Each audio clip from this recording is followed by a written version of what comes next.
भगवान दुखितको दुःख पीडितको पीडा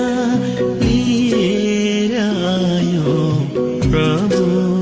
तिम्रो चरणमा दया गरी मुक्ति दियो आयो प्रभु शरणमा दया